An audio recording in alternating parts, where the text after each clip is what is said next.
All right, you ready? Yes, I'm ready. All right, you look nervous. I am nervous. Why are you so nervous, Molly? I don't know. I mean, you kill it every day, and you're nervous about doing a podcast with a chubby. I am nervous as fuck. I don't know why. I don't know. So, hey, ladies and gentlemen, we've got a special one here with us today. We've got Molly Pierce. Hello. So, welcome, Molly Pierce. I've been looking forward to this one. Thanks for having me. This is going to be totally like off topic, like we've never had anything like this before. And what should we call this? You kind of said this earlier. ADHD. Because I promise I will ramble and go from story to story. You think we'll just jump around a little bit? Okay, that's fine. We can do that. That's why they're podcasts. But you said, life of an amputee is what you want to call it. So start at the beginning. Tell me, so you are a single amputee mother. Like you have had your, how do I say this? Your legs removed. Yeah. Okay. So I'm a bilateral above knee amputee. Bilateral means above the knee amputee. Yes. Okay. So above the knee, that would be a crucial, I just had a friend go through this.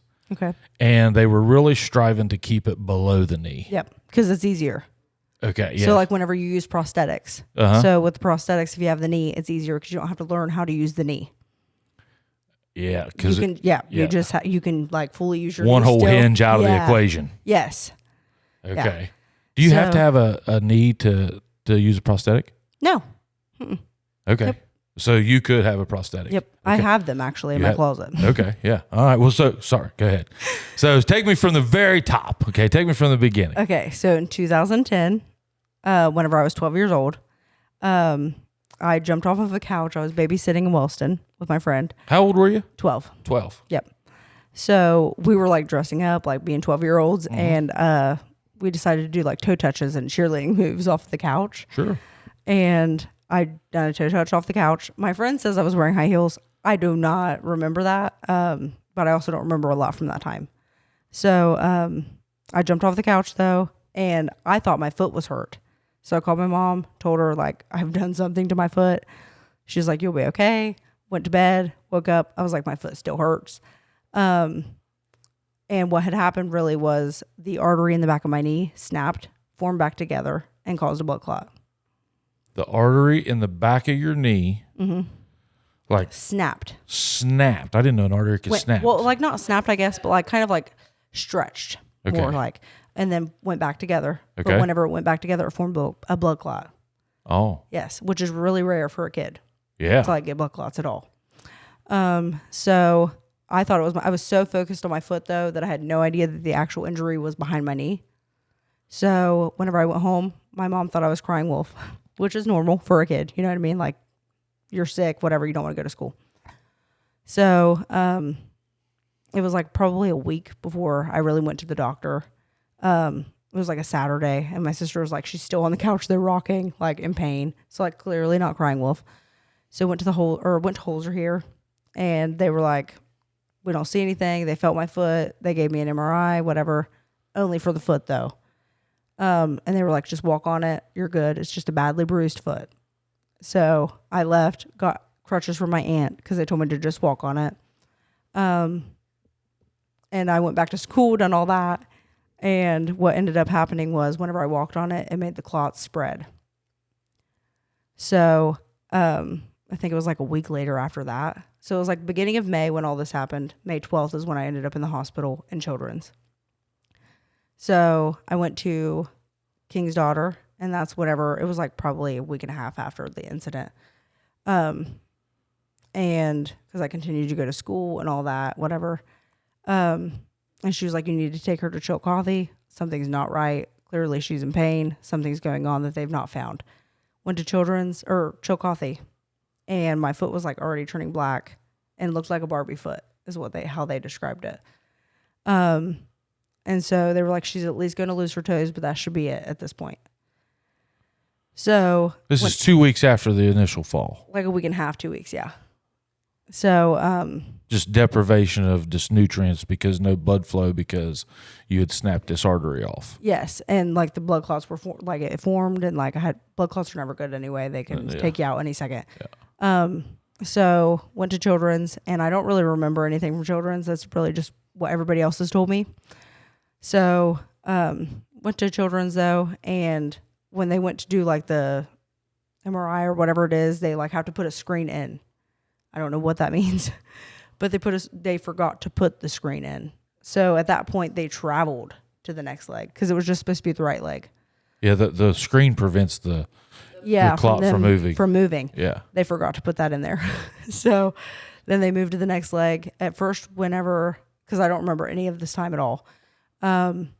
So they removed both legs below the knee at this time. And then I got clots in my knees. So then they had to do like above This the is knee. at 12 years old. 12 years old. Yep. Below the knee. Mm-hmm. Okay, so then what? And then first it was like below the knee, and then they went above the knee like a couple of days later because they were like, well, she has clots in her knees now. Yeah. That quick. Yes. So then they done the above the knee, and then that's whenever I was like, okay. But then they woke me up. I had no idea any of this happened.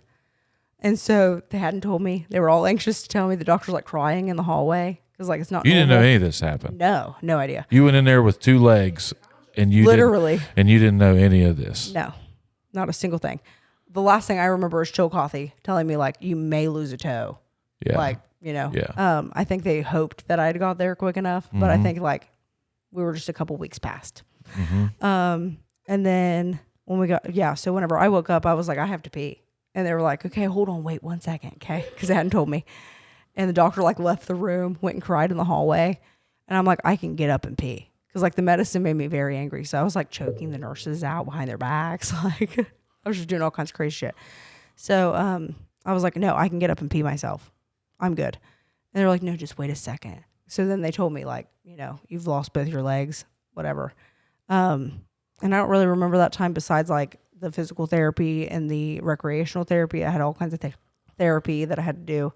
And I remember actually one time they took me bowling for my like out to whatever therapy. Like they took you out for something. And we went bowling. And this always cracks me up because it was like the last time I went bowling. So we went there and she's like, okay, we're going to let you bowl. And I thought she was going to bowl with me. And she's like, no, we're going to bowl you have to bowl by yourself. She's going to cry. So I had to bowl by myself. And ever since then, I've never went bowling. Yeah, just traumatized. Yeah, it was just traumatizing. And I love the woman that made the shirts. Love her dearly. But it's like, I look back at the shirts and like the shirt was like a high heel. Cause they said that whenever I jumped off of the couch that I was wearing high heels. Whether I was or not, I do not remember. I would like to think I was not wearing high heels, doing a toe touch off the couch. You were 12. But I was 12. You know what I mean? I was just a kid. Yeah. Just doing silly shit. So the shirt literally says "Step It Up for Molly" with a high heel. And so I look back now and I'm like, man, trauma in one shirt. Yeah. You know? Yeah. But yeah, so I mean I was there from like May 12th is whenever I was admitted into the hospital at Children's. And then I think it was like either the end of June, beginning of July is when I was released. And then I guess I thought life was going to be normal after that. Like wanted to go swimming, couldn't go swimming. And then I had an infection in the left leg. Had to have another surgery. There was like 10 plus surgeries. But at that point, thankfully somebody had like paid for all of my medical bills.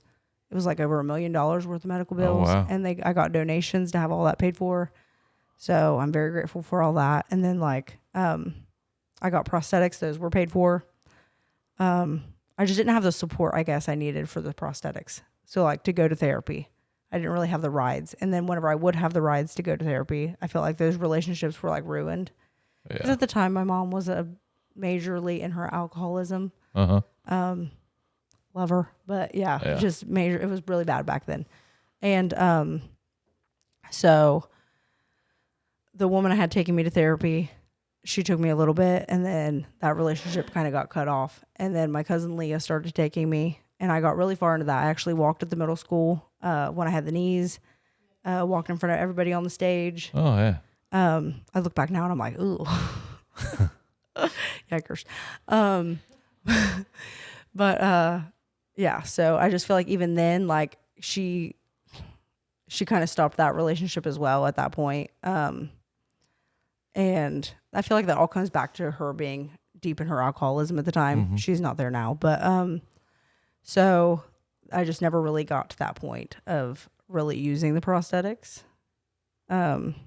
Just never got good with them. I mean, I can only imagine. Yeah. So like, I mean, I feel like I was doing pretty good. I was walking with a cane at that point. But whenever you're not doing it at home, like all I was doing with the prosthetics at home was like washing dishes. Cause they would say like do normal things. So like wash dishes, get ready, brush your teeth. Just like random little things that you can do to just stand there, not necessarily like be walking around all the time. Just to get used to like standing without holding on to things. And so like, I feel like the only time you really wouldn't have like, I mean, I guess you can always pick up and like give yourself a base on one side or another, but like you wouldn't have the ability to like react like with a foot, like, or, you know, move, you know, your lower half of that leg over to adjust yourself. And you got to think back then too, it was a long time ago. Technology. It's just crazy. Insane. Yeah. Like now you can hook up Bluetooth. Yeah. And like play music for every leg. And I'm like, that's pretty sick. Yeah. You know what I mean? Like just play some little Wayne. You can buy them on, like Temu and stuff now. Yeah. Like, you could get all kinds of stuff. You probably could. I thought about recently like using them, but it's just, there's so much pain that comes with them. I would say, people realize like you can't use lotion on your legs. Like they have to become calloused over. They have to. Yes. They would have to. So you're not in pain all the time. That would take a while too. Like I feel like you would be a year to 2 years just kind of building up. Oh yeah. They told me that like at least 2 years before I would have to like not have to take the chair with me. Yeah. So like I would have to have both with me for the first 2 years. So that way if I would get tired, I have that. Yeah, sure. And I don't know, ever since I had babies, I've just rocked that shit since then. In the chair. I'm like, do I really need them? I also feel like it's mainly for society, if I'm honest. Could be. Unless you're like somebody who loves to hike or like needs legs for some shelf reason. Or, like, or getting you up to where you need to be. Yeah, but even then, I still will stand up fully on my legs and I'll reach whatever I have to. Whenever I worked at the Quick Stop, I sat on a receipt box so I could reach cigarettes. Okay. So like I will never do anything that I know I can't do. It's incredible what you do. Very little things that I can't do. Listen. That's why you're here, because it's incredible what you do. Yeah. Like I've seen you enough now. Like I met you originally at your job at Rugged. What was that called? Earth Outfitters. Yeah, Rugged Earth Outfitters. Rugged Earth. Yeah, and they closed down. Yeah, and unfortunately that was such an awesome store for dudes. Well, they're the last place to hire me too, besides Walmart. And well, you were killing it in there. And I was like, man, this is an amazing story. So, I mean, I don't think, society. I mean, I think it's totally your preference. Yeah. If you're comfortable, I'm comfortable. I agree. I mean, your life's hard enough. I could care less what society would think. I've talked to so many people too that are amputees that are like, I take those legs off as soon as I get home. And I'm like, so it really is only for society, I feel, unless you are somebody who loves to hike or do things that like really you can't do in a chair. Or if you had one, that's a little bit different. Or that, yes. One, I feel like it's totally different. Yeah. Totally different. And also if you have knees, I feel like that also can be very different. I don't want to speak on those things either because it's also very hard either way. But above the knee, both is a whole different story, I feel like. And I couldn't imagine having no thighs because there are some people that have like nothing at all. Like it's just hip. Just torso and up. And I could not imagine the struggle there. So, but I talked to somebody actually at Parker's one time. He had a prosthetic leg. And he was like, I take them off as soon as I get home. And I'm like, that's so interesting to me though, because is it only for society? Like, so you fit in and people don't look at you. And he was like, yeah, kind of. There's a guy that walks up down the street here all the time and he's got one. He's got a prosthetic. And then, he's kind of like 50-50. Like you'll see him in a chair one day and you'll see him, walking one day. And I mean, it's just there again, I think it's whatever he's feeling that day. Yes. Wherever he's comfortable. And that's the main thing is just, wherever you would be comfortable, Well, and like you got to think you're walking on sawed off bone, really. Yeah. You know what I mean? Like there's just a layer, like a little bit of skin holding, like that's just in between that. So, I'm going to shift gears here a minute and go into my uncle, for example. Just he's 70-ish, somewhere around there, and she's dropping you something. She leaving, but he just had a leg amputated. Yeah, and I think some of the things that they were working with him on, that's what I wanted to talk to you about, was upper body. Yeah, like how do you? I'm sure yours is just daily use. Oh yeah. But like, did they like give you an upper body routine to do to like strengthen yourself up to where you could? Because even that chair, listen, That ain't like that's easy. I mean, that's a pain. I've had people try out my chair. They're like, "Oh, let me get in it. Let me play around in it." Yeah. And whenever I go up hills and stuff, they're like, "I could not do that." But you get used to it. You know what I mean? And I do feel like I have a lot of upper body strength. And I have 2 babies. I got to just do it. You know what I mean? And I bet you they're on that chair with you half the time. Yeah. If I'm not in the chair, they're in it. Are they? Yeah. They've broken pieces off of it. Have you ever tried the power ones? No. Well, okay. So actually, that's funny because whenever I got out of the hospital, somebody had mentioned a power wheelchair. Like my grandpa had one, and he was like, "She can use it, whatever. She can have it." And they're like, "We would actually prefer you not to, because if you aren't going to use the prosthetics and you're going to be in the chair and you prefer that route, we want you to keep your upper body strength. That way you can be independent as in like some areas." So to me, if I use the power wheelchair, I'm going to lose all that arm strength. And no, which you need, which I need. Yeah. And so no, I've never used one. You know what? I think that's awesome. Like I think that's one time I would agree with the doctor. Yeah. I think that. No, I understood completely because I was like, no, I don't ever want to get to the point where I can't move my own body. Like people would have to lift me up because I'm not paralyzed. You know what I mean? I think a lot of people mix that up. It'd be nice to have it like if you knew you had a big day. Yeah. Or like you knew, man, I got to go, Apple Festival. Apple Festival. I would love to use one, but I'm like, you know what? Also, I can maneuver myself enough in that chair, whereas I don't think I could with the electric chair. Yeah. So like the cords and stuff, getting over those, I can tip myself back and get myself over those cords. With an electric one, I feel like I'm going to need help to do that. You've learned how to pop a wheelie. Yeah. Oh, I pop wheelies. I do spins. I'll do full donuts in that chair. So, that's another thing. How are you coping with, I mean, I don't know how you wouldn't have a meltdown just daily, and maybe you do, or maybe you don't, I don't know. But how do you cope with just, you have 2 daughters. How old are they? 3 and 6. Jesus. Just banshees at that age. Oh, yeah. I mean, especially my 3-year-old. Just banshees. Whole different story. Yeah, I mean. Like my 6-year-old, I didn't realize how easy she was until I had my second. Mine's 11. And like he's at the point now where he will just go up to his room. Yeah. And so he's pretty easy at this point. Like I'm sure there's bad coming. Oh yeah. But teenage years. Yeah, but like for right now he's cool. So but you right now at 6 and 3, I can't even imagine. Yeah. I mean, I can't imagine. Oh yeah, but like but in your life, like you can't just let things get cluttered on the floor because of oh no, we at least have to have room for me to move. Well, which I can also get out of my chair. So I'll hop out of my chair, crawl around. You did this and I didn't even know it. Yeah. I turned around and you was already in it. Yeah. If I go to like let's say the pub, I'll get in a bar stool. Okay. I can do all kinds of stuff. Yeah. I drive. Yeah. Yeah. There's so many things I can do. Do you have to, I'm sure you have to have your. Yeah. So I have hand controls. So, but the kinds that I have is like they connect, they're universal. So they can connect to any car. If I wanted to go drive your car, I can unhook mine and put them on your car. Oh, wow. Really? I didn't know they made those. Yeah, they're literally just screwed into the brake and the gas. And they're just levers or. Yeah. So like the gas is like a little circle. And you just push that down for the gas, and then you push the bar down for the brake. It took a little bit of adjusting for me to get used to it, but like, how did you do that? Did you like go out on a back road and like? Oh yeah.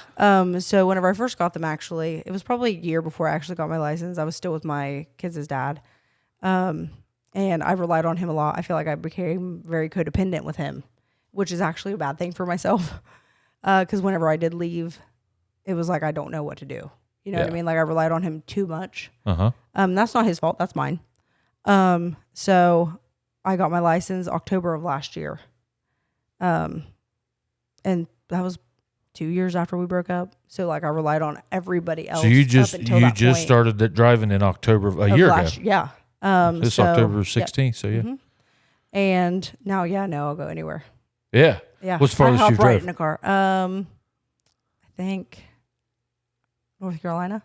Oh wow. Yeah. Are you comfortable like in downtown situations? I wasn't there for a little bit. I just recently actually took a trip to like kind of near Mansfield, and it was actually the passenger that was like stressing me out more because like all I'll do is just like jam out to the music. Yeah. Turn up the music. I'll focus on the road. We're good. Yeah. But yeah, so she was more anxious than I was, and so she was like more stressing me out than anything. I think we were stressing each other out. Like she used that passenger brake more than I was even using the actual brake. Oh, there's a passenger brake. No, I'm just meaning her like imaginary one. She's like, man, that thing's wore out. I was like, I guarantee it. But no, I consider, I wouldn't say I'm a bad driver. I wouldn't say I'm a great driver. I'm still very, it's very touchy with the hand controls. But like and my car also is very it's not great for, I guess, my situation. Like it wants to rev up real bad. And I'm always like, oh my gosh, I hope people don't think I'm trying to race them. Like my car just does that. I'm sorry. Like I'm not one of those people, I promise. You're not piping people. It's like with your like, thumb, oh my God. piping people with your thumbs. Yeah, and it's embarrassing. Like it'll go up to like the 4, and I'm like, oh my gosh. Yeah, what's happening? Yeah, no, I don't want to fight you or race you. And if you do want to fight me, I will hop out of my car. Like, don't try me today. But yeah, no, I'm at this point, I'm pretty independent. I don't rely on anybody. It's myself and my kids, and other than the fact that you know that you're an amputee, like, you know, I've met you, so I knew that you would never know this by your lifestyle. Like it's very impressive to me that you are that you are able. I mean, like you do not miss a beat, you know. And you know, so let's go back and talk about you. You know, I met you originally at Rugged Earth. And, you know, you've talked about, so how has your working time, like what are you know, that was what I would call a retail clerk. Yes. Yeah, I was a sales associate. Yeah, sales associate for a retail store. So, and that's how I met you, is you came over and asked me if I needed anything. Yeah. So you were working. And, you know, but what do you typically look for, like in your daily, or for a daily job or career? Well, really, I'm just trying to find any job at this point because nobody will hire me. If nobody I'm honest, will hire you. Nobody will hire. At first, I had in my resume that I was in a wheelchair and I was an amputee, but I will never apply somewhere that I know that I can't do the job. Hey, Chubbies, let's talk about a sponsor that came to us about a year ago, and it's been nothing but smooth sailing ever since, just like it is in their business. And that sponsor is the Kelly Wiley Group of the Keller Williams Capital Partners. You know, the market has now shifted for sellers, and now more than ever, experienced professionalism actually matter. Gone are the days when the agents can just snap some pics with their phone and pop a sign in the yard. Sellers actually deserve more than that. Whether you're selling a $100,000 home or $1 million home, you'll get Kelly Wiley. You'll get Kelly Wiley, an agent that you can trust with more than 16 years of experience and more than 1,500 transactions. Kelly will answer your questions, she'll reduce your stress levels, and she'll help guide you through what we all know is a lengthy process. You get professional photography, you get FAA licensed drone pilots, and you get an in-house marketing team to make your home look amazing to the future buyers. You get a full staff of transaction professionals to make sure that your transaction goes smooth from the beginning to the end. You get reach. They have 3 MLSs to reach out more and more agents, and they can find your house quicker and easier now than ever through those MLSs. And you get a referral network of more than 160,000 Keller Williams agents across the United States to send buyers to see your home. You just can't beat it, guys. These are the reasons why the Kelly Wiley Group is the #1 team in the area. If you want your home sold for the right price and for the highest price possible in the shortest amount of time, guys, call Kelly Wiley today at 740-577-3795. I'm going to say it to you again. If you want your home sold for the highest priced in the shortest amount of time, it's a great deal for everybody. Give Kelly Wiley a call at 740-577-3795, and let's get that listing.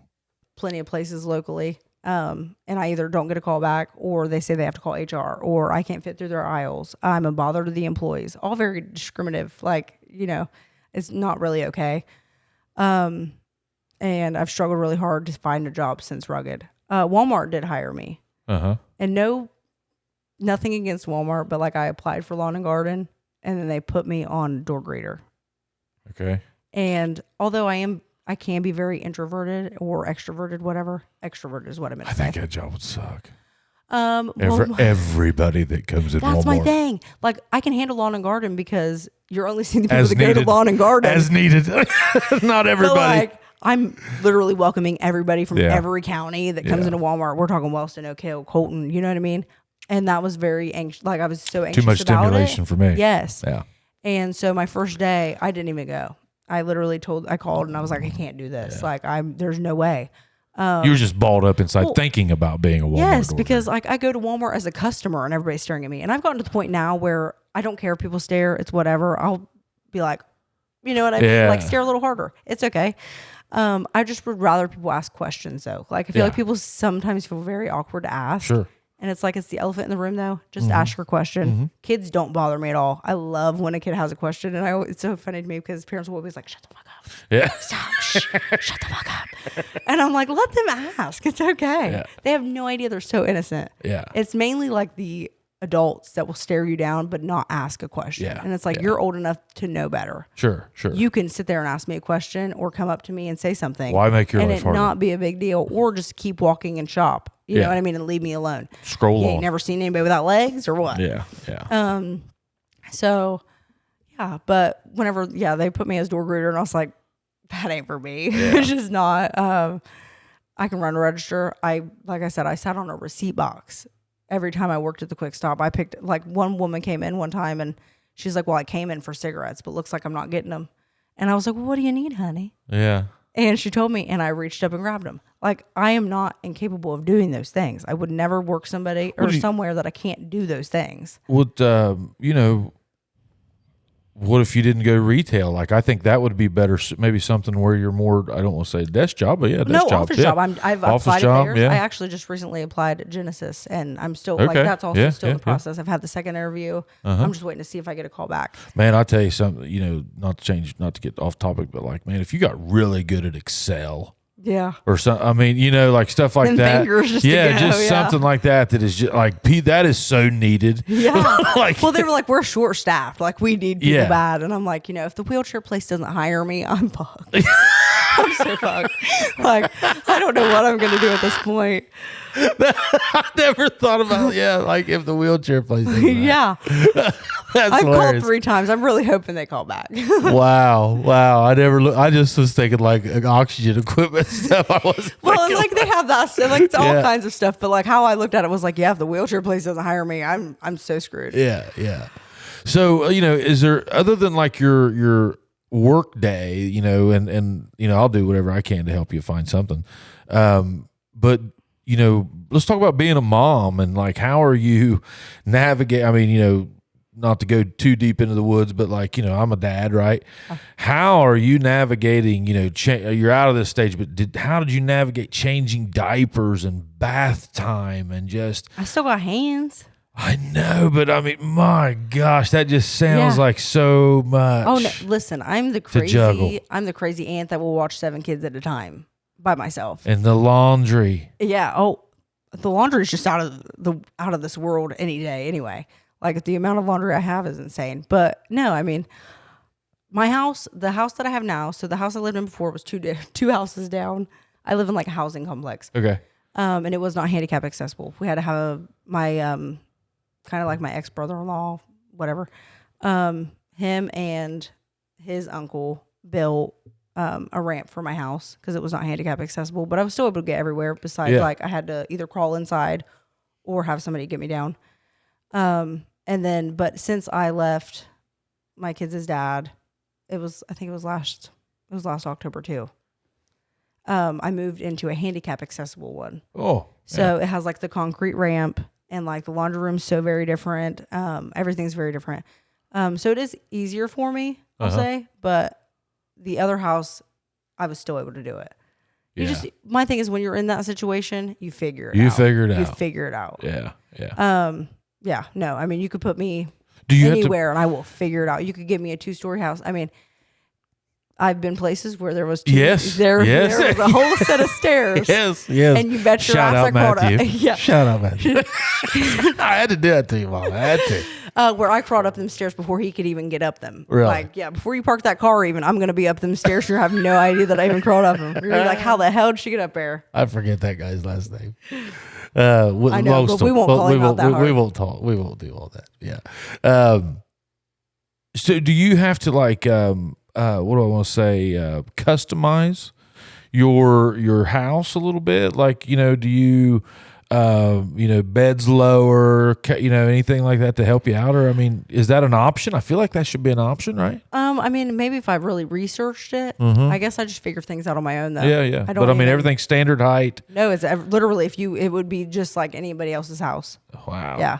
I remember actually whenever I first got with my kids' dad, we were at his mom's house.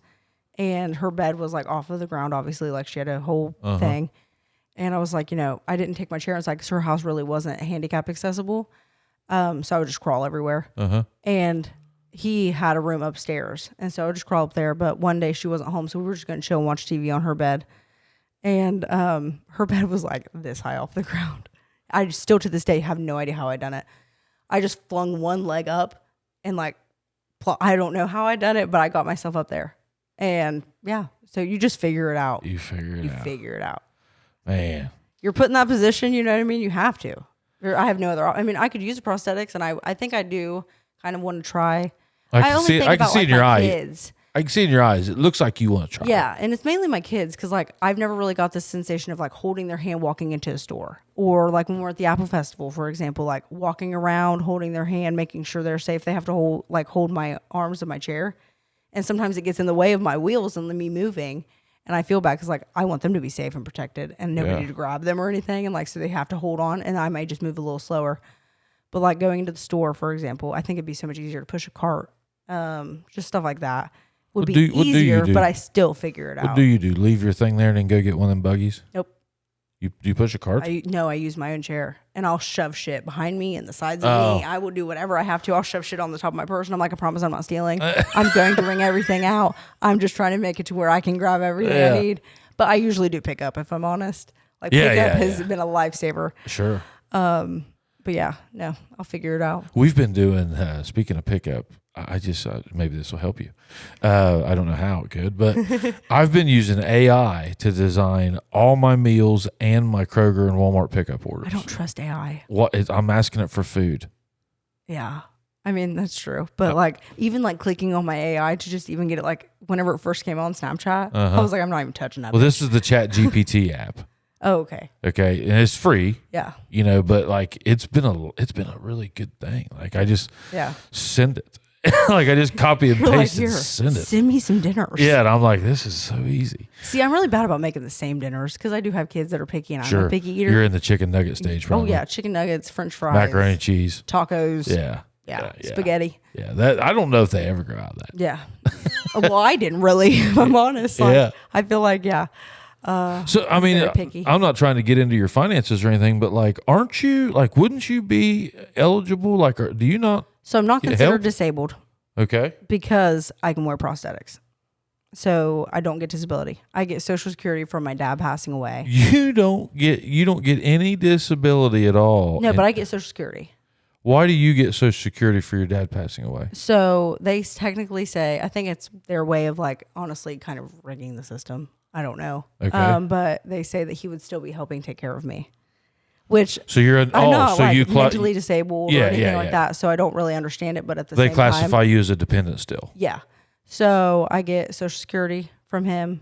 And I mean, it's not horrible, but at the same time, it's not enough to live on right now. Yeah. And that's why I'm trying so hard to get a job. Well, I'll give it to you. I mean, you've always worked. Yeah. So, I mean, it's worked obviously whenever I was 18. Yeah. It's obviously not enough that you can just not work. Right. No, not at all. Because in your situation, I don't know why anybody would want to go to work. Yeah. Well, and that's my thing is I want to work. Yeah, I know you do. So bad. And nobody will hire me. And I'm like, please hire me. Because I work circles around people. I promise you, if you hire me, I will work circles around most of your employees. Yeah. I think this will help. Somebody will probably reach out to you, with something. Fingers crossed. I would hope that one of you people out there, please, give Molly a call. Yeah, give me a chance. So, does it do anything let's say down the road? Let's say, and I'm just you said ask questions. I want to ask questions. Yes. So, you are not able to exercise your lower half, you're not working out your lower body. Will that in turn affect anything with you long term as far as heart, anything that they've told you hey, since this has happened, be on the lookout for this. Yeah. So actually, I've had more incidents with blood clots besides the legs. You think that was something that maybe you had anyway? Well, yeah. So they considered it a freak accident because I tested negative for all blood clotting disorders. But my uncle, my aunt, her son, they all have factor V, which is like the veins in your legs varicose and stuff. Veins, yeah. Yes. So I tested negative for all of that, though. So didn't have a clot from the time I was 12 up until I was 20, 2 months after I had my first baby. It was a C-section. So they were like, well, that also could just be from the C-section. You had another clot. In my lung. Oh, yeah. That's a scary one. So they were like, this could just be from the C-section. We don't know. You're still testing negative for everything. Every year from the time I was 20 up until 2 years ago, I had a clot every single year and was hospitalized. Because they just got worse in my lungs. Like at one point it went from the right lung to the left lung. Then it was both lungs. Then it was a saddle clot, which is like in between the lungs. And then in 2022, October actually, I went to the hospital. I was coughing up blood. Second time I've done that. I knew immediately it was a clot. I wasn't taking my medicine like I should have been. I was smoking, which I still smoke and I should not, but I do take my medicine now. So that's a plus. But they, so whenever I went in 2022, I went to, I think it was Holes Are Here. They sent me to West Virginia because that was like the only, at the time they had no beds open anywhere. It was crazy. So I went to West Virginia. I swore they were going to kill me. They told me to take there was like this thing that they called, it was kind of like a chemical. I don't know. So they called it like a cleaning chemical, kind of like if you take this drink, it could potentially kill you, but at the same time, it could also dissolve those clots. So the day doctor was like, no, we're not doing that with you. Too big of a risk. I don't think it's going to be good for you. Please do not drink that. We're just have to eat away your walls. We're going to just try the route we're taking with the blood thinners, and then we're going to try and get you moved somewhere else that actually knows what they're talking about, because we're a small hospital. We have no idea what we're doing here. He was very honest, and I appreciated that. I don't want anybody doing anything with me that they don't know what they're doing. But the night doctor, I don't know if he had just all the confidence in the world. He thought it would be a great idea to just go ahead and try the drink. So I tried the drink and I coughed up blood for 2 hours. Thought I was dying. The nurses were crying in the hallway. The doctor was crying. Like everybody was not doing good. Whenever I saw them crying, I was like, something is wrong. And I'm going to die. And so my mom was there. We were just hanging out. I was coughing up blood for 2 hours. Finally stopped, go to bed. And then they finally were like, we're going to move you to North Carolina. Unfortunately, your insurance won't pay for a helicopter to take you. We're going to take you by ambulance. But like they have a doctor there that's like one of the two that can do this surgery in the world, or like here anyway in America. So I went to North Carolina, and Dr. Haney is the one that he offered up 2 surgeries. So he said, either way, you have to have open heart surgery to remove this clot. It was the size of my whole right lung, branches and all. He was like, I'm not even sure how you've gotten this far, honestly. So he was like, we can either crack your chest open and you can't use your arms for 6 weeks, which is not ideal for you, especially having 2 babies and using your arms constantly. Or we can do a little incision at the top of your chest, get it out, and you can use your arms, but it's going to be more painful. And I was like, well, it looks like we're going with the second option. Like I can handle some pain at this point, whatever. So that's what we done. That's why I have this big scar right here. And then, yeah, he got the whole thing out. He was great. He told me if I ever needed to have another one removed, call him. And I got his phone number. He gave me his personal phone number. He told me to contact him anytime. And yeah, I've been good ever since. Which wow. I'm also consistently taking my medicine. But I think the problem is the clot was never fully removed. And with the legs, I think that I thought I was good, but I didn't realize they cut those clots out. So with the lungs, whenever I quit taking my medicine, I never comprehended that those clots were still there. So I have chronic clots. And what that means is when I'm taking the medicine, they become scar tissue on the walls of the lungs. But if I quit taking that medicine, they can potentially become active again. They can they regenerate. Yes. So he was like, fully removing these clots, that's great. But like at the same time, you still need to take that medicine because you never know if it's going to move to your organs. Because like or your kidneys or like whatever, your brain.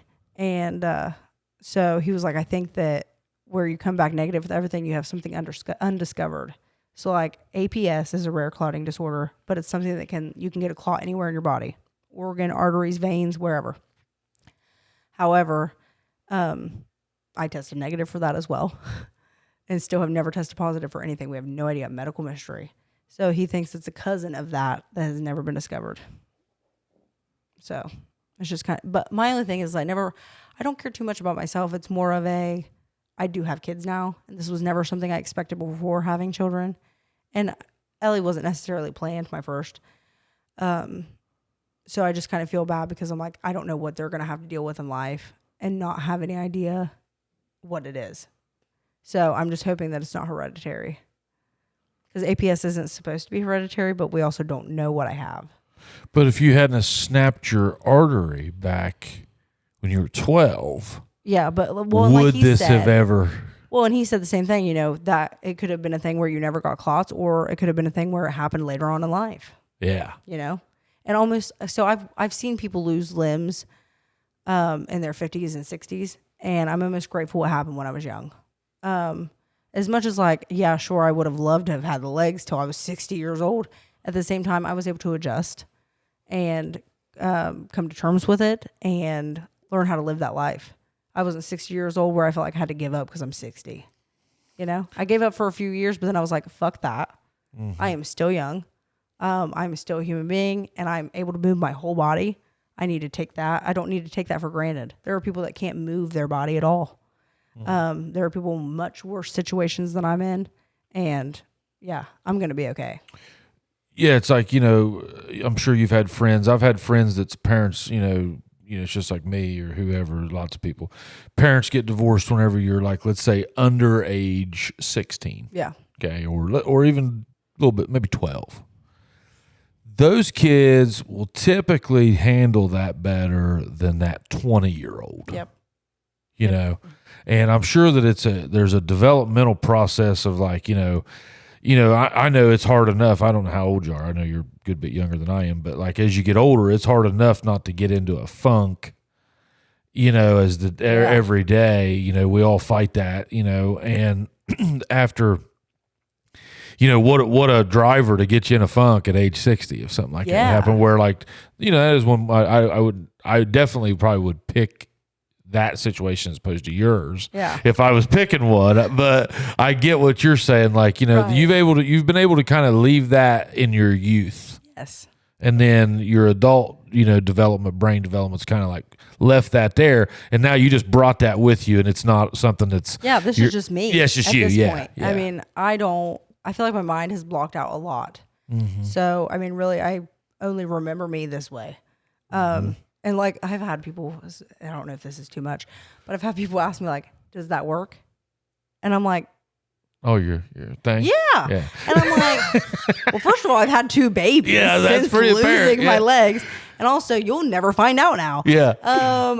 So yeah, you adjust to things in life. Yeah. And it may be hard the first couple years, but it is what it is. It's life and things are hard. But I always just try to remember that like people have it harder.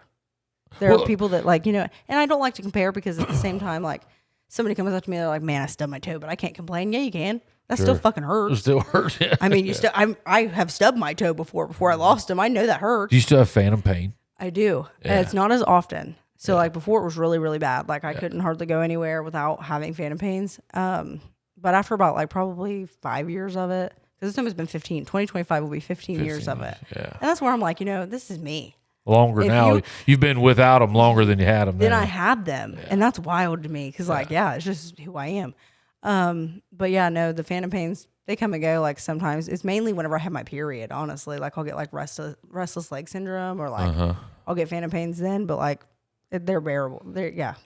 Any human that sits for a while, this was something I can ask you, I feel like now. So any human that sits for a long period of time, I have to get up and move around. Yeah. How do you deal with like the pain of your butt? Okay, because you actually asked this, how do I work out my lower half? And I don't think I even answered that question. Yeah. How do you keep that going? They gave me these like those things. What are they called? Bands? Yes, the bands. So I could do all kinds of things. Resistance with those. bands. Yeah. So I can lay on my belly, I can lay on my back, whatever. But really the belly, and then you stretch your legs out. Kind of like if you had a whole leg, you're doing like your wall sits or whatever. Yeah. So And like, because you would have to keep those muscles. You still have muscles all the way down to where your knee was. Yeah. So, yeah, I mean, I feel like if I'm in my chair, yes, I'm sitting, but at the same time, I'm standing up in my chair to reach something. So I'm getting in other chairs. I'm getting on the ground. I'm doing all kinds of stuff. So I don't feel like I'm ever fully sitting all day long, every day long, or every day long. That didn't make sense. Every day. So do you ever like pay attention to your heart rate? Hey guys, while we're paying the bills, let's talk about one of our oldest sponsors that's been with us since the beginning. Geiger Brothers. Geiger Brothers is headquartered in Jackson, Ohio, with offices in Columbus, Ohio, and Knoxville, Tennessee. We provide construction services in Ohio, Kentucky, West Virginia, and Tennessee. A veteran and dynamic staff of talented people, symbolic of our 100-year history of success, gives Geiger Brothers a distinct advantage. Leveraging that experience for our customers allows us the ability to provide consistent and superior performance for their construction, engineering, and fabrication needs. And hey, we've had several of these guys on our shows. Scott Massey, Kyle Hickey, Shay Meredith, just to name a few. Go back, look through some of the old episodes and get to know them. It's a great group of people that have been with us for a long time, and we certainly appreciate it. So enjoy tonight's show, courtesy of Geiger Brothers here in Jackson. Yeah, there's some, well, especially because I have had clots, so I get really anxious. So like I'll randomly check my balls. So what does it, so like, I'm thinking of like jogging. Okay. Okay. How would you get that like raced heart rate? Okay. So climbing a hill. Yeah. So if I'm wheeling up a hill, okay, a really steep hill, and I have no help at all, then I'm like, okay, I get up to the top of the hill and I'm like, whew, that's a lot. But no, I mean, I feel like I'm just kind of used to it. Yeah, your heart races then, but I've also had crawling races and that, What? Yeah, I do all kinds of shit. I want to be a zombie for Halloween, Lieutenant Dan. Just like I am human and I do everything that everybody else does. I just don't walk. Yeah. Yeah. That's about it. Yeah. Literally. That's like the if you're only trying thing. to take me hiking on the first day, I'm not going to be there. Yeah. Unless you're trying to carry me. A bike path. Path. You can do a bike path. I could do a bike path, yeah. I literally get me a bike that has like the hands. Yeah. You know what I mean? I done that in therapy even whenever I was 12. They had like the little hands. The hand and bugs. I can play basketball. Yeah. Yeah. I worry about you smoking. No, and I do need to quit. Actually, my daughter asked me to stop, and because it's become you're not getting that lung. I don't mean this, but like you're not getting your lungs like really going a lot, right? Because of certain things. Yeah. And I feel like you're just really beating that problem in if you don't by smoke. Man, yeah, smoking sucks. Smoking does suck. I smoked. Yeah, it sucks. So I talked to my doctor about it because I had quit smoking obviously whenever I had the open heart surgery. And then, life just kicks you in the ass. You tried vaping? You're like, man, see, sure that's the problem. Yeah. I'm sure yeah. Well, that's what I was doing whenever I had the clot in my lung. I was using a Vuse. And I talked to my doctor and he said, I'm going to be really honest with you. If you feel like you can't quit right now, I would rather you smoke a cigarette over a vape pen because we have no idea what it's two different gases coming in. Yeah. Well, and like he said, those are still pretty new. Like if you look at it from like research.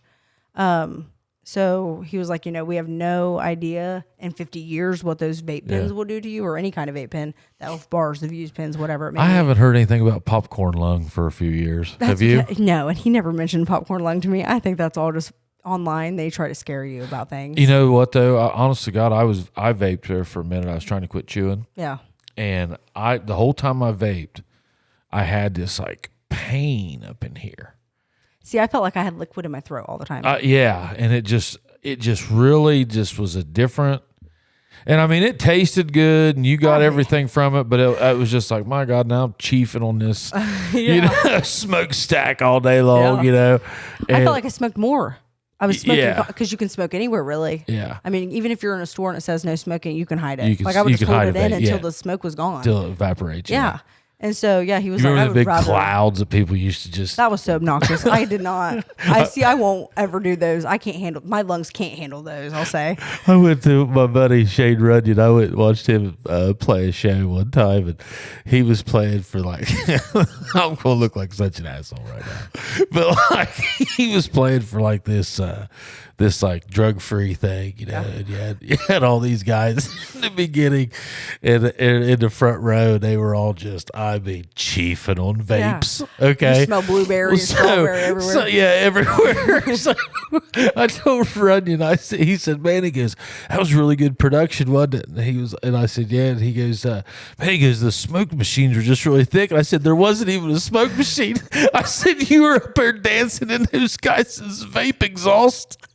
I said, smell your shirt. It smells like twinkleberries. Cotton candy, yeah. And he didn't realize that was just those guys vaping. Yeah, it's insane. You don't see that anymore, though. No. You don't see those big clouds. There was guys on the internet doing tricks with them. Remember that? Yeah, they were doing like the circles and stuff. And it's like, I can do that with my regular cicigarette. You tried like Zens? You should try those. What is Zens? I mean, it's like one of those little pouches. See, I've done the whole like, I wouldn't even say I chewed, really. I tried a couple pouches, but it's the nicotine. Well, that's so where no matter what way I go, nicotine can cause the clots. That Zen, you buy it by the milligram now. Okay, and it's just like in a little white thing. Like it tastes like gum. Okay. And you just throw one in your mouth, and that's how many grams of nicotine it is. And you can use it. I mean, you know, if you want to use it like gum, use it like gum. You want to use it like a dip, use it like a dip. Yeah. You know, but I mean, it might solve your nicotine thing. See, I've got the nicotine. I literally have the nicotine patches at my house. You just take them off to smoke. Well, I don't even use them, if I'm honest. Like, I was shocked whenever you pulled up and you were smoking, and I was like, oh, that would. Yeah, no, it's I smoke the cheapest ass cigarettes too. I smoke Montegos. I don't even know what they are anymore. Most people don't. They're like $5.49.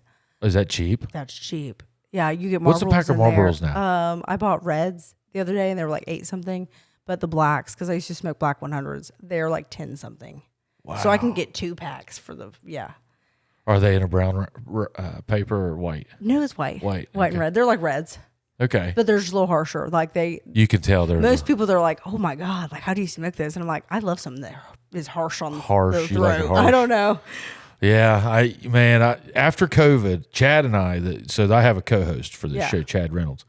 And Chad and I we were big like bourbon and cigar guys. Yeah. And after I had COVID, and I wasn't even like bad sick with COVID, I just lost my taste. After I had that, a cigarette I used to love one. Yeah. I loved a cigar, and if I had one sip of alcohol, I wanted a cigarette. Yeah. Oh, that's me. One sip. That's me. And now I probably haven't had one in over a year. I haven't tried. I have no desire. But I was a pack a day smoker back in my early 20s. Yeah, that's me. And I don't like it. I wish I wasn't. Yeah, man. You smell like it, and I mean, it's just especially winter's coming. Well, and you're always like, oh, I'm broke, but you still got that pack of cigarettes, which is a lot of money. I chew. I can't say anything. I chew. Yeah. But that's why I went cheaper. Yeah. I don't blame you. I was like, well, I'll at least make it a little bit better. Do you go outside to smoke? Yeah. See, I bet that sucks. Yeah, it does. But at the same time, like, I don't know if I'm going to do it. You got to just suffer through it. So what do you do in like big snows? Stay inside? No. Well, my porch has a roof. And then I'll drift in that snow. I mean, if you like, I'm saying to get back and forth to your car to get, yeah. Oh, with my chair? Yeah. Just in general? Yeah. I mean, no, I just have to either shove myself through it or I just won't leave the house, I guess, depending on how bad it is. But I feel like it's never too bad here that I can't get through it. Like, I feel like on ice and stuff, that could get a little. It's actually kind of fun. I'm sure it is, but like if you if you got to scooting and hit a dry spot, it's no different than a car. Right. No, actually, last year it had snowed really bad and it was like icy and stuff. And we went to the pub and I was like, I'm totally going to go up this hill and I'm going to go sliding down this road. Yeah. And I did. I drifted the whole way down. I was like sideways the whole way down, but it was so fun. So that's my thing. Is like you can't always look at like the negatives of it. Because don't get me wrong, I'm not saying like, oh my gosh, my life's so great. I totally have my funks. I'm not doing great right now, even. Yeah. Just because like financial situations and not being able to find a job, like it's Christmas really hard. coming. Yeah, and like I have babies. Yeah. Not even just Christmas, like just eating, just everyday life. Like, dude, life's expensive right now. Yeah. And like, I don't get much, like people act like food cards and like when you get help from the government that you're getting all this money. And I'm like, I get $100, $106 on a food card. I get $1,700 government wise. You know what I mean? Like I'm not surviving. You really. can't. I have to make it happen. You can't. So, and then do you own or rent? Not to be nosy. I rent. You rent. So I mean, but I get help with my rent. Yeah. So if you get help with, but you got rent, you got feeding 2 children, which I would just guess. I'm going to guess and say that feeding a kid right now, probably if you went cheap. Yeah. Okay. Cheap. I'm talking. You're not getting what they want. Yeah, you're not getting what they want. You're feeding them ramen. You're feeding them macaroni and cheese. No, they love that stuff, but I'm just saying, like you're buying that big bulk stuff in bulk. As cheap as you can.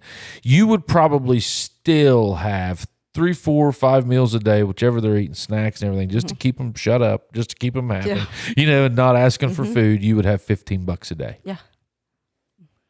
And I mean, so think about that. So now you're at $150. That's $450 per kid. Now you're at $900. Yeah, and I got $106. Yeah, and I mean, so now you got, let's say, $1,000 cheaply. Yeah. You've got $1,200 between cell phone. This is must-haves: cell phone, car insurance, utilities, life insurance, whatever you got, rent. You're at 12, 13 easy. Yeah, and my thing is you can have internet, but what are you going to do with internet if you don't have the services? You know what I mean? Like I can have internet, sure, but like my kids, I'm not putting them on Facebook.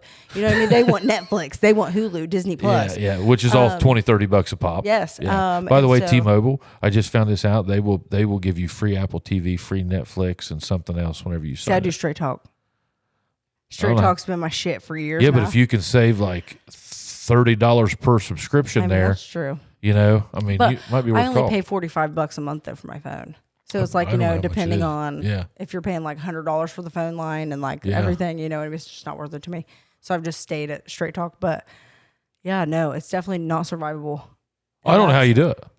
I don't know how I do it. Yeah, I don't know how you do it. You have to rob Peter to pay Paul, and I can't even pay Paul back. Sometimes, you know what I mean? Paul, I'm like, sorry, Paul. Yeah, Paul's you're on screwed till next month. Yeah. But yeah, so it's a struggle, but you figure it out when you're a mom, and that's why I've been trying so hard to find a job, and that's why I think it's so discouraging for me. Because I feel like they only look at the chair, they don't see the human being in it. Yeah. And it's like I guarantee you that half of your employees I could work harder than. I don't doubt that a bit. Have you thought about trying to go back and get some sort of certification of some kind? Like you can do a lot of that online. Like so, I love to do makeup. I love to like all that stuff, but I just feel like it's so popular around here right now that it's like I don't know how far I would go. It would have to be the clientele that I rely on, and I would love to do that kind of stuff. But like makeup's not really needed unless you have an event or like something like that. And I've thought about doing like esthetician stuff. I just haven't taken the jump to do it, but I honestly told myself that's your passion, like cosmetic stuff. Yeah. And I thought honestly, if like I don't get the job at the wheelchair place, is how I keep describing it. Then I'm probably just going to go back to school because like at this point, if Genesis won't hire me, I don't know who would. Besides Walmart, and I don't want to be a door greeter. Yeah. No, I think it's time. This would be an ideal time. I don't think it's time. Hell, I don't care. That's your life. But like this would be an ideal time to, like I'm just thinking like in my world, like there's so many things that you would be great at in my world. Like we're retail. I mean, you just kind of. I'm not saying you're that job. I know you did, but I'm saying like you're just kind of limited in retail on what you're going to be needed for. But like if you get in like a corporate level, or things like just anything that you can. Like anything in processing or accounting or now you're even getting into like Google Analytics, which like you don't really need a marketing degree. Like Google will pretty much give you a free certificate. Yeah. Like, we've talked about it on this show before, but like, you can for $1,500, I think it's something like this, $1,500 to $2,000. You can get on this Google course through Google, and whenever you come out, you're basically a master's degree of Google. Interesting. Okay. Yeah. But who has the 15 to 200, like 2,000? Well, you could just make payments on it or pay as you go, or, buy an hour here, buy an hour there, right. Do that type of thing. And it's, I forget what it's called. It's like, it's a part of Google Analytics and it's part of their marketing. And that way you really wouldn't have anything other than that certificate, but you would be able to go to a company with that in your back pocket and say, hey, I can be on your team and help you diagnose what you're doing online. Or, I'm just giving you examples. Right. But like I said, Excel spreadsheet, I don't know anything about Excel spreadsheet, and I use one every single day. Yeah. I would almost pay somebody to teach me how to use that thing. I don't know. I put things on my resume that I'm like, I don't know how to do that, but I could figure it out. Yeah, well, I mean, while you got some time, I mean, you might. I would jump in those because I think those would be really good positions for you. You could not imagine the amount of places I've applied. Oh, I can't imagine. Like we're talking dispatchers of every kind, hospitals, office jobs. Yeah, I mean the schools, banks. I mean just everywhere that's like office sitting. You know what I mean? Like, so whenever you do this on a resume, do you not put it on there? So I did it first, and I never got a call back. Besides did. Rugged. What would you put? I would put that I was like in a wheelchair, but I was only an amputee. I was able to take care of baby. Like I put that I had 2 children and I was still able to move my body. And you know what I mean? And if I did get the interview, I would explain, like I would never apply anywhere that I could not work or like I knew I couldn't do the job. But yeah, so Rugged called me back. Walmart called me back. Finally took that off because I was like, I'm not getting any calls back really, especially after Walmart. And then took that off, got 4 calls. But that was embarrassing for me because I showed up at those jobs still in the chair, and they were shocked. Like they did not expect somebody in a wheelchair. So just recently, I went to a gas station here locally, and went in, and I could tell by the look on her face, she was like not expecting it. And I was like, I used to work at the Quick Stop. I have worked cash registers. I have hands. Yeah. I've cooked food. Probably shouldn't even do that, really. But I did. Yeah, because you'd be in a fire danger. Right? Yeah, I feel like that's just kind of like I don't know. It's just kind of like a hazard, I guess, with the food, really. I mean, if I'm having to go from food to something else, like with my hands. If I'm in a station where it's just food, that's chill. Yeah. I mean, I cook at home. It's not a big deal. It's just, these are to other people, though. This isn't at home. Yeah. So, like, if you have me in one area, that wouldn't be a big deal. But if you're having me move back and forth, I would consider that kind of like a contamination kind of hazard. Yeah. Don't be handling money and then cheese sticks. Right. Or like my wheels, you know what I mean? Like that's kind of gross. However, I can run a register. I can get your cigarettes. I can bring up your bag of chips. And so I went back there and I explained everything and told her like I would never apply somewhere that I could not work or that I couldn't think I could do like the job. And she seemed like everything went well, called back a week later, and she was like, we have to talk to HR. Yeah. And I'm like, do you even have an HR? Like for that, for the gas station? Like, are you just feeding me a load of bullshit? But I just let it go. Like, Henry. Hey, you're HR, Henry. Hey, what do you think about this? Yeah. And my thing is like, I had a guy, and he has passed away since, but whenever I worked at the Quick Stop, there was a semi driver. He came in and I was working night shift. He came in and he was like, can I pray for you? And I was like, that's fine, if you want to. So he did. And we ended up talking for like 3 hours. It wasn't busy. It was a Sunday night. Sure. And he was like, I'm going to go out to the truck. I want to bring you back something in. I don't want you to follow me. I don't want you to come back out and, whatever. I don't want you to open it either until I'm gone. So he brings me this little brown bag. I will never forget this. I still have the brown bag. And it had a wooden coin in it, and I could feel like something was in it, but, and obviously I couldn't I could not resist. So he's like walking out of the door. This is 3 hours of conversation after he's done, and he's leaving, and I open it up. There's $200 in it. Okay. Cause he had told me like that whole time anyway, like, there are a lot of people that won't even work, fully able-bodied people. They are lazy. They don't want to do it. And look at you. You're not letting it hold you back. And I was like, no, never. So I was like, I have a baby to take care of. Cause I just had one at this point. Yeah. And so, or I think I was pregnant at this point. So, he went outside. I did not even hear the truck start. I opened the bag. It's $200 in a wooden coin. So I'm like racing out there to try to catch him, and just gone. I didn't hear a semi truck start. I didn't see anybody leave. I mean, just gone. Never heard from him. Are you convinced it even happened? Well, no. So listen. So at this point, I'm like, I'm crazy. Like, I don't know what the hell just happened, but there's $200 in a brown bag with a wooden coin. Like, this did happen, but like, I don't know. At that point, I thought guardian angel. I have no idea. Yeah. So, it was. I'm trying to think of when that was. So that was like 2018, maybe. And then in 2021, when I had my second baby, I was in the hospital and I get a call from the Quick Stop, and it's Kyle Hansen, and he was like, hey, there's this guy. He said that he met you in 2018. He gave you a little brown bag, and he just wanted to have your phone number to see how you're doing. And I was like, no way. Like, this guy's back. Like, he's real. I'm not crazy. So I call him, and he sent me like 10 boxes of wipes, sent me tons of diapers, and told me just keep doing you. Keep being who you are. And then he contacted me like every year from then. He passed away, honestly. I think it was this year. Sucks. Yeah, it was sometime this year. Because I messaged him, because we would always message during the holidays, like just say Happy Christmas or like Merry Christmas, Happy Thanksgiving, whatever. So I think it was around Valentine's Day, and I messaged and was just like, hey, how you doing? I haven't heard from you in a while.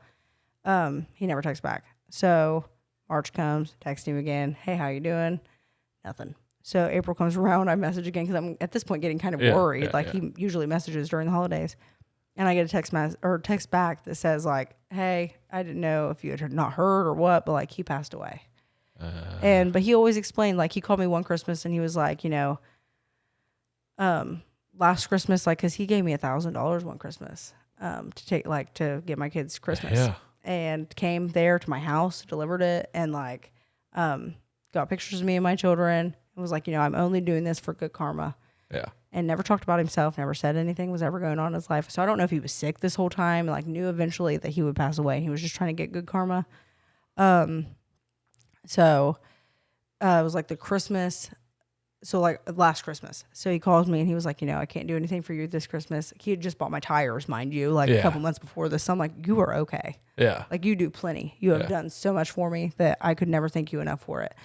And he was like, but there was he had gotten a car accident with this other family that accidentally hit him. They did not have insurance. And he was like, I found out their address, went there, and I paid them. Like I gave them money. I told them not to worry about it. I would cover everything that happened to my vehicle. I would cover everything that happened to theirs. And then like gave them money for Christmas. And he was like, and that is a Christmas gift from me and you. And I was like, and that is fine. Like, I appreciate you doing that for them. I couldn't imagine being them and getting that. Yep.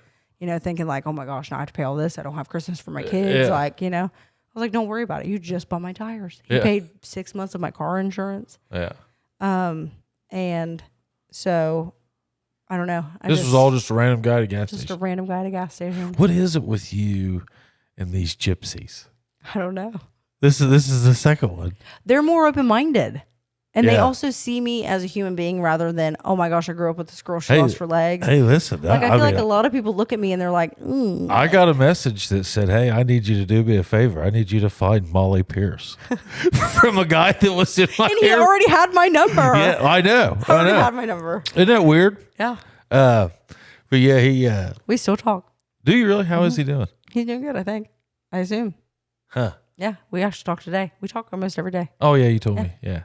Huh. Yeah, it's up with you and these gypsies, I actually was talking to a guy, aside from the gypsy, who I never met. Yeah. Yeah. He calls me occasionally, still to this day. And I have never laid my eyes on this guy. Really? Never. I thought you guys had met. Not one time. Oh, he's great. He's a good guy. So for those that don't know, if people wonder what we're talking about, I had a guy in my Airbnb for an extended stay. He was here working for a while. And he became sweet on Miss Molly here and messaged me out of the blue. It was a while ago. I don't know when it was, but it was a while ago. And said, hey, I need you to do me a favor, Jason. And he said, how's Molly doing? I'll find out. So, but yeah, you were talking to another guy before this guy. No, so after. So after. Yes, me and the guy which he left. Yes, he's out of town. He's in Georgia now. And working. And And then around the same time, I had met both of these guys that were working out of town because they're always at the pub and stuff like that. And I will say, like, last year, I feel like was the party stage I never got. And, like, I don't have my kids on the weekends. Last year was the party stage you never got. So, everybody needs one. Yes. Anytime I did not have my kids, I was there, if I'm honest. And I've gotten to a point now where I'm like, that's just not the life for me. I don't want to do that anymore. I got it out. Everybody got to get it out of the system. Yeah, I'm over it. I want to be at home cooking dinner. I want to be, married and like, that kind of lifestyle. But yeah, so I met both of these guys around the same time, but I was more interested in Georgia. Okay. Guy. And then he left, and then I started talking to the other Plan guy. B. We'll call him Plan B. Sorry. That's okay. He kind of deserves it. So Plan B, that's what we're going to call him. We actually talked from like February up until April, and then he was supposed to just like go visit family and then ghosted the hell out of me. Okay. Then came back in July, like around me anyway. He was still here in town. Came back, we started talking a little more. He even met my kids. Nobody's ever met my kids. Okay. So that was like a pretty big thing. Yeah. But yeah, no, I don't know why the gypsies like me, but they do. And yeah, but I will say that was a big eye opener for me that like, I don't know. So yeah, it's cool to talk to those people. And if it was actually very serious though, like, I don't know, I can't involve myself too personally with that kind of stuff because you never know when they can leave and never come back. Yeah. Yeah. And just quit talking well, to them. nowadays, like, public what am I going to do, safety. hunt them down? Nowadays, public safety. Yeah. Like, you just don't know who these... Well, that's why it was months and months. Like, I will never let anybody meet my kids first off. Never, ever. We have to be dating. I have to know you. Mm-hmm. Well, and now that you're not running like as hard as you were, down to... Also, my husband's not going to be at the bar. I'm going to be honest. Like I had somebody the other day be like, "Let's go to the bar. Your husband's there," and I was like, "No." Yeah. First of all, you don't know that though. Maybe that person is the same also as what, like me. Yeah. You don't know that. To go there. And they're just there hanging out, and you just happen to catch. That's very true. But if there's somebody that's a regular, like I almost would have considered myself last year. Yeah. My husband's not going to be a regular at the bar. Well, you can't have a relationship with someone and be into the bars. No. I mean it's not going to happen. Yeah. But you'll figure all that out. Yeah. I mean, you're young. I'm 26. You're 20. Shoot, man, I wouldn't even worry about it. Yeah. I mean, see, but I'm so over like the partying and just talking. I'm not one to ever like just talk to anybody anyway and like just go after all these people. If I'm talking to you, I'm only talking to you. Yeah, sure, but that's just such. But I'm also kind of crazy. Well, and you got 2 kids right now that and I don't want nobody meeting them. And I mean, they are at such an age. Like I feel like from where you are right now until like you've got a window right here of about 10 years, and then after that, they're yours still. Yeah. But they're their own person at that point. And I mean, you have some influence, but now you have them. Yeah. Well, I mean, I feel like I have them now. You have them. But like as they get older, I'm starting to see like mine, as he gets older, we're strong in lots of aspects of our relationship, but he's coming into his own. His own person. Yeah, he's coming into his own. And I mean, you just have a real, man, if I was you, I would just live in this moment right now. Yeah. Because. And I'm trying really hard. It's just, I don't know. I just crave that life of like just your person and you're a team and like you have your family, but I can't also have any more kids. So that was kind of the issue with the last guy was he wanted to have his own babies and I respect that. Yeah. I can't have any more. I mean, we could do like other things, like we could have a surrogacy or whatever. But that's a lot of money. Sure. But like my tubes are removed. There's no having babies, no more. Because the doctors were like begging me, like, please remove your tubes, tie them, burn them. I don't care what you got to do. You're not going to make it another pregnancy. Wonder why? Well, I had preeclampsia. So the first one wasn't too bad, but then I had the clots every year after. I had my second one, then had the open heart surgery. Issues, and I got preeclampsia with Phoebe, which is my second. And I almost did not make it. I was worse off than she was. She was born at 32 weeks, and she was in the NICU, and then was moved to Children's in the NICU there. And she was thriving, really, for how small she was. Like, her hand was, I have a picture, it was the size of the sun. That tattoo? It could fit there. Wow. And she was thriving compared to like how I was doing. I had a hemoglobin of 3. I was on I had like the breathing tube. I had feeding tubes put in multiple times. It was not good. That almost took me out. And so they were like, yeah, you're not gonna be able to do this again. Wow. Or you're not gonna make it. So, I mean, I don't know. I want that so badly, but also at the same time, like, it'll happen. I am not too worried about it because, like, I'm just mainly focused on me and my girls. So, yeah, it'll happen. Like, we're good with or without somebody. I've got this shit. Yeah, you're fine. You're going. I mean, I don't. No. Yeah. I mean, it's mainly like when you're lonely at night. Sure. Like, I'm like, man, I really love that. But then also, I'm like, I'm a boss bitch. I don't need anybody, and I want my kids to know that you don't need anybody. Yeah. That'll all. That'll be all fall into independent, place. rely on yourself, and you can do whatever you want to do. You'll find it when you least expect it. You don't need anyone. You'll find it when you least expect it. So, you got anybody you want to give a shout out to before we wrap it up? You got anything else you want to say? Neek for coming with me. She left. She did leave me. What do you call her, Neek? Smoke a cigarette. Dominique, yeah, Neek. but we call her Neek. Neek, okay. Whenever I'm sad, I call her Neeky. Neeky, okay. But I mean, I've really enjoyed this story. Thank you for sharing it with us. No problem. Thanks for having me. Yeah, I've enjoyed this. Will you come back on again if we ask you to? Would you do it again? Yeah, I would. Okay, all right. Anytime. So hey, and if you need, let me smoke a little of my pen, and I'll be really funny. So if you need a wife, or if you need I'm down for a woman too, or a woman. Hey, whatever. Either way.